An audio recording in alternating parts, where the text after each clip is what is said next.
Ceni, boa noite. Eu acho que não tem como a gente começar essa entrevista sem elogiar a postura do Bahia hoje aqui no Maracanã. Poucas equipes do cenário da América do Sul vêm ao Maracanã e jogam de uma forma tão propositiva como o Bahia jogou hoje contra o Flamengo. E o jogo acabou sendo decidido num detalhe. No jogo contra o Botafogo, eu fiz uma pergunta que o Bahia fez um excelente primeiro tempo e no segundo tempo caiu muito. E dessa vez o Bahia praticamente ele jogou os 90 minutos muito bem, propondo o jogo e muitas das vezes jogando o Flamengo para o seu campo de defesa. Faltou o que dessa vez, Ceni? Da outra foi questões psicológicas. Hoje, você acha que faltou atenção? E uma outra pergunta. A torcida está criticando muito a entrada do Rezende. Eu queria entender o porquê da entrada do Rezende no decorrer do jogo. Eu acho também que o time fez um belíssimo jogo dentro do que se propunha, que era construir e conseguir colocar o time no campo do Flamengo. O Flamengo já defende em linha baixa, 4-4-2 baixo, e nós conseguimos empurrar o Flamengo, especialmente no primeiro tempo, controle total do jogo. A nossa dificuldade é atingir a última linha, ter as oportunidades de gol. No segundo tempo nos faltou isso. No primeiro nós tivemos ainda boas chances de gol, boas finalizações a gol. Mas eu também tenho que elogiar os jogadores pelo jogo que eles fizeram de maneira geral. Eu acho que só falta essa última bola, essa última profundidade, a gente chegar, finalizar um pouco mais, conseguir ter oportunidade de atacar essa última linha do Flamengo. Foi o que faltou. De resto, o controle de jogo, todos fizeram um grande jogo. E é triste você sair depois de um bom jogo como esse, talvez até mais merecedor do que aquele jogo do Botafogo, de um resultado positivo, e você perder no último minuto do jogo. A entrada do Rezende, nós conhecemos como funciona aqui no Maracanã. O Flamengo é um bom time, a pressão, torcida, o árbitro começa a dar faltas. E naquele momento, o destino é meio ingrato, né? Nós tínhamos tirado o Tassiano e o Everaldo, que são dois bons cabeceadores, nós tínhamos Estupinhã para fazer a marcação no primeiro pau, mais os nossos dois zagueiros, que são nossos melhores cabeceadores, Canu e Gabriel.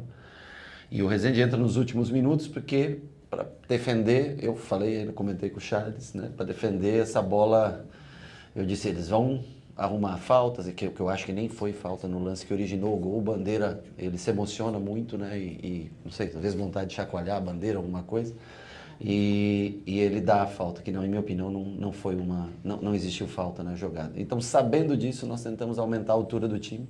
Tem um jogador que funciona muitas vezes como um zagueiro pra gente, e é um volante de 1,87m, 1,88m de altura, para reforçar justamente a bola em que nós sofremos o gol. E infelizmente o destino levou ao contrário. Sofremos o gol, tiramos um jogador pequeno para ter, nos últimos minutos, eram os últimos 3, 4 minutos, para defender esse tipo de bola, e infelizmente sofremos o gol naquilo que nós prevíamos que sofreríamos no final do jogo. Professor, boa noite. Jonatas Santos, canal BTB Esportes, até pegando um gancho na sua fala, na fala aqui do colega, em relação ao Bahia conseguir dificultar a vida do Flamengo, um time que também é postulante ao título, até se tratando da diferença, né, do Flamengo, do Bahia do ano passado para esse ano. Sim. O Bahia não é uma promessa, o Bahia é uma realidade. Eu queria saber do senhor o objetivo do Bahia daqui a 28 rodadas, a projeção. Para eu fazer uma projeção daqui a 28, eu prefiro viver a rodada por rodada. A minha projeção é tentar a cada jogo competir e fazer bons jogos, como foi no dia de hoje, só que preferencialmente sair com pontos, ou sair vitorioso, ou no mínimo naquele momento do jogo, né, onde nós já talvez não tínhamos mais o domínio total da partida, como foi durante boa parte do jogo. Eu vejo muitas pessoas falarem investimento, né? O Bahia hoje deve ser o 10º time mais ou menos que mais investiu no ano, mas nós temos que olhar muito de onde saiu o time do ano passado. Aonde o Flamengo acabou ano passado, quanto gastou o Bahia, ou o Palmeiras, ou o Atlético, ou qualquer outro time do cenário do futebol brasileiro. Então, assim, nós temos peças boas, é um grupo que investe dentro das possibilidades para que haja, né, uma coisa equilibrada, não fique uma coisa desproporcional. Tem dado o apoio todo necessário para que a gente consiga executar um bom futebol, um bom jogo. Eu acho que hoje as pessoas viram o Bahia. É difícil um time que joga com 70% de controle de jogo no Maracanã. Eu vi pouca gente vindo fazer isso com o Flamengo, né? Então, assim, time que sabe o que quer, sabe o que fazer, trabalha muito bem a bola. E hoje faltou um pouquinho de finalizações, atacar o espaço na última bola. O que nós vamos fazer daqui 28 rodadas é muito difícil para a gente dizer. Nós temos que saber o que nós vamos fazer no domingo contra o Cruzeiro em casa. Porque um jogo como esse, a gente não pode desvalorizar tudo que foi feito no jogo hoje e também não pode cair... também não dá tempo de você baixar muito a cabeça, porque hoje eu tenho certeza que muita gente, torcedor do Bahia ao menos, né, tá feliz pelo que produziu e triste, como a gente está também, pelo resultado. Mas nós não podemos deixar isso caminhar por muito tempo, porque o Cruzeiro é um time bem difícil, um time que dá pouco espaço, não dá espaço como o Flamengo deu hoje para a gente jogar aqui, para transitar a bola na tranquilidade que nós transitamos. Então nós vamos encontrar muito mais dificuldades no sentido de construção, e esse dia, essas 24 horas a mais que o Cruzeiro tem, elas podem ter reflexo. Então, ao menos psicologicamente, a gente tem que se livrar o mais rápido possível dessa derrota, mentalmente, porque é sofrido você perder com gol no último minuto, sendo melhor na partida. Eu acho que o Bahia foi melhor no jogo. Mas nós temos que nos recuperar mentalmente para domingo, porque domingo o Cruzeiro tem 17, né, se eu não me engano, pontos, né? Está um ponto atrás da gente e passa a ser um confronto importante com 24 horas a mais de descanso, que é também algo que pode fazer diferença. Boa noite, professor Eduardo Alves. Eu gostaria de saber, o senhor acabou de comentar sobre a partida contra o Cruzeiro, você disse bem, está um ponto apenas atrás do Bahia. Eu queria saber o que o senhor pode adiantar para a gente da preparação para essa partida, além do que o senhor já falou para a gente, claro. Olha, nós voltamos agora, né, de madrugada, a gente chega, acho que por volta, sei lá, 4 horas da manhã, né, mais ou menos, em Salvador. Nós temos que tentar descansar no dia de amanhã e num treinamento no sábado analisar a condição de todos para ver, possivelmente, uma troca ou outra nós tenhamos que fazer. Acho que por cartão não, né? Acho que nós não perdemos ninguém com o terceiro cartão hoje. Nós tínhamos 5 pendurados, não perdemos. Não perdemos ninguém. Mas nós temos que analisar, porque o jogo passou para as 4 da tarde, diminuiu 2 horas, 2 horas e meia, né? Acho que era 6h30, passou para as 4. Isso faz um pouco de diferença, temperatura. Então vamos analisar o que a gente pode fazer para tentar manter o que vem sendo o Bahia nesse ano, que é um time extremamente competitivo, seja contra o Flamengo ou mesmo um time que não tem a expressão do Flamengo, mas que não é o caso do Cruzeiro, que é um ótimo time e parece que vai ficar melhor ainda a partir do dia 10 de julho, né? Mas é um time que concede poucos espaços, marca com muito mais pressão. Boa noite, Rogério.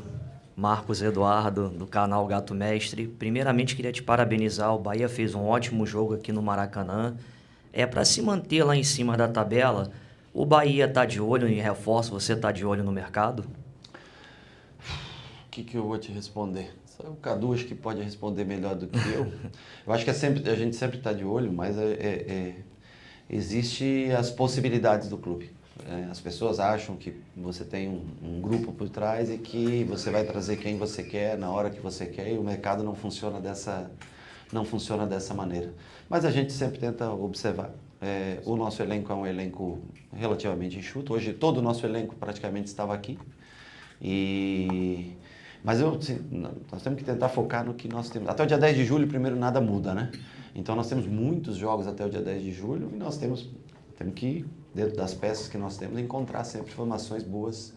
E a gente sempre conversa todo dia, mais ou menos o que eu te digo, se aparecer alguma oportunidade, mas não vejo o grupo nesse momento gastando. E também não quero falar porque é um assunto também que foge um pouco do meu controle, né? Mas vamos tentar jogar o mais importante é que a gente apresente um bom futebol como foi no dia de hoje, com melhores resultados ao final do jogo. Oi, Rogério aqui, tudo bem? David Sharp, do Antenados da Jogada. Eu queria que você comentasse um pouquinho sobre o duelo tático hoje com o Tite, né, com o Flamengo. Você como Bahia, pelo Bahia, e o Tite pelo Flamengo.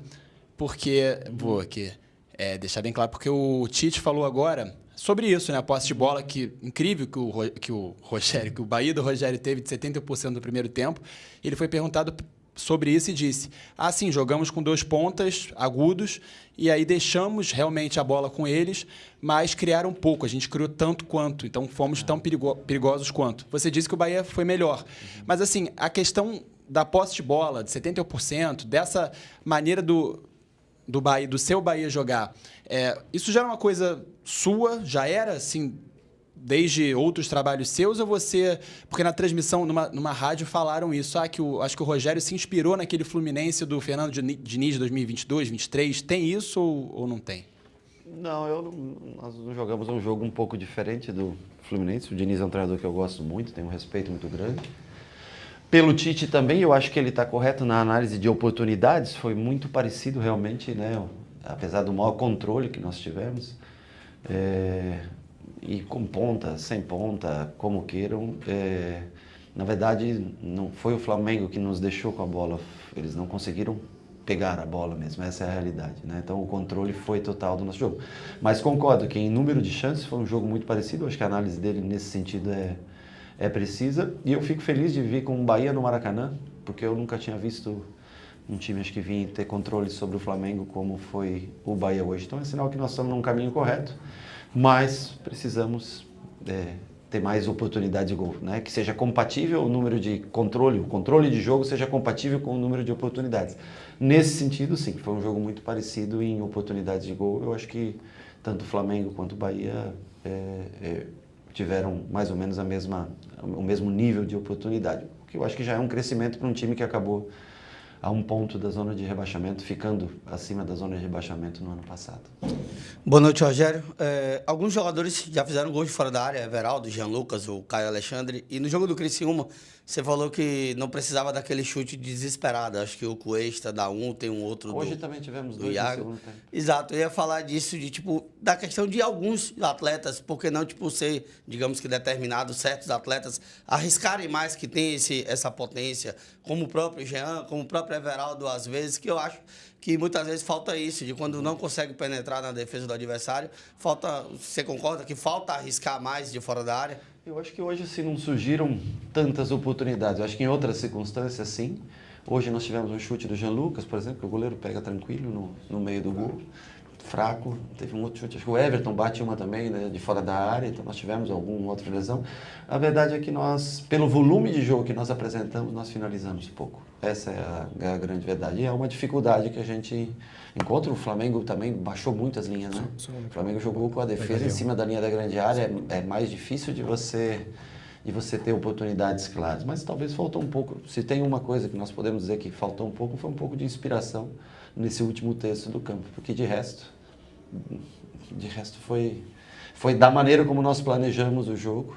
Uma pena a gente não ter... Eu acho que o resultado não reflete de maneira nenhuma o que foi o jogo. Rogério, boa noite. Depois de 11 jogos, o Bahia perde a sua invencibilidade, né? Depois da derrota para o Internacional. Hoje, como você bem disse, são poucos times que vêm aqui, bate teste com o Flamengo e conseguem, né, ter superioridade numérica, no primeiro tempo principalmente. Mas você concorda que ali na metade do primeiro tempo, né, os 15 minutos, talvez pudesse antecipar algumas modificações para que o time pudesse soltar um pouco mais? Metade do segundo tempo, você fala? A metade não comecinho ali, uns 15 minutos, 20 minutos, talvez. Quando o Flamengo voltou um pouco mais para o jogo com as modificações? Pois é. Aí entra uma situação, eu acho que é possível, a partir dos 15 minutos é possível você mexer, ou até antes, se você achar que tiver necessidade, né? Nós mexemos quando vimos que Everaldo e Tassiano estavam já começando a cansar, Cauli também na frente, né?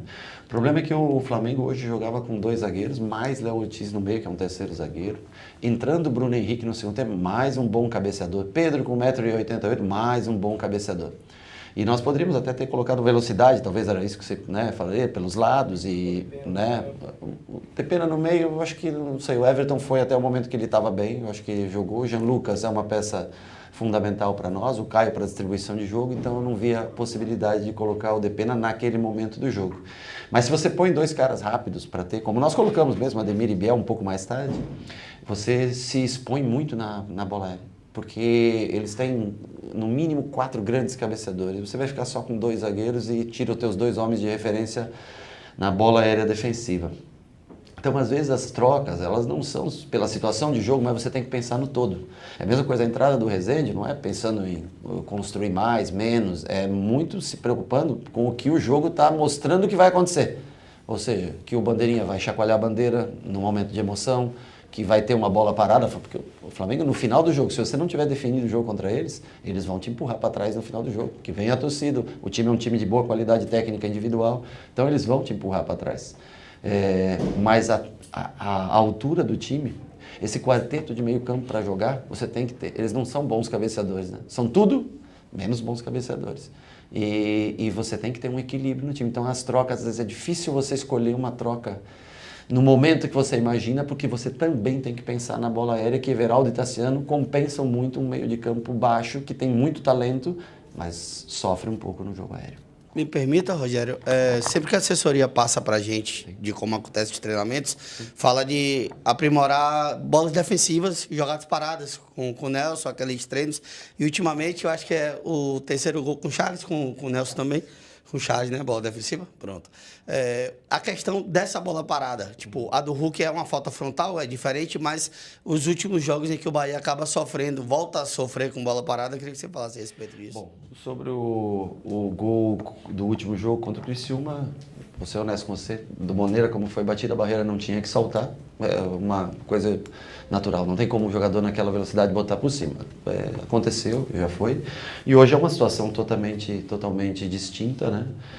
Nós trabalhamos, o Chay trabalha muita bola ofensiva, escanteio muito mais até ofensivo do que defensivo. Nós trabalhamos, o Nelson faz trabalhos individuais de bola parada, eu trabalho muito a linha defensiva com eles, de balanço com a bola em campo, com a bola rodando.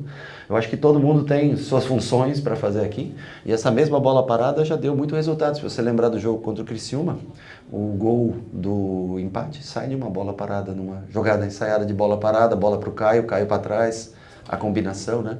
Então, assim, bola parada, você pode treinar ao máximo, a exaustão, você levanta teu time. No momento mais alto do nosso time, nós tomamos um gol de bola parada. Como é que você explica? No primeiro pau, que o Estupião estava lá para defender, que estava, acho que era o Juba o primeiro, né? Se eu não me engano, o Juba, o Estupião, tudo estava bem posicionado. Só que o menino vem, atravessa por cima e consegue tocar. E é triste, porque é um jogo super bem jogado que, às vezes, depois cai no esquecimento. Ou, hoje, talvez a gente tenha o reconhecimento desse jogo bem jogado. Mas se o resultado não vem no próximo jogo, aí as pessoas esquecem desse jogo bem jogado. Mas tudo isso faz parte. Eu só lamento sair daqui jogando mais uma vez bem. Já não é a primeira vez que a gente vem, joga bem aqui, com outros times até, e sai derrotado. Mas tem que... Ontem nós estávamos assistindo, o Botafogo fez um gol faltando 10 segundos. Semana passada eu estava assistindo, o Flamengo fez um gol faltando 10 segundos de bola parada. Hoje o Flamengo fez um gol. Então acontece, infelizmente, às vezes acontece contra a gente. Ok? Boa noite para vocês. Valeu, professor.